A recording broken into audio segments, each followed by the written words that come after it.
first column of V corresponds to the eigenvectors of I1, second column of V corresponds to the eigenvectors of I2, and so on and so forth. Okay? Alright, so that's a lot of writing for very little substance. The main idea being that, okay, if I have I, X, Y, Z, I can rotate it and find I, 1, 2, 3, but this is a very powerful theorem.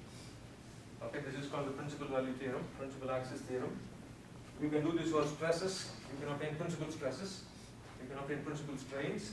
You don't need to use good old Mohr circle anymore. Solving for principal stresses is just an eigenvalue problem. Remember that. This exact carbon copy of this. So stress is also a tensor of rank 2, strain is a tensor of rank 2, elasticity is a tensor of rank 4. Okay? So those are the things that one has to keep in mind there, but this is where we draw the line.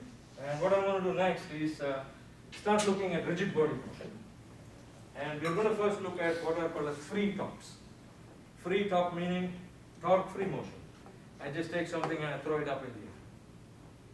What's going to happen? How do I describe the motion of, let's say, take a football and I throw it? How do I describe its precession? Okay?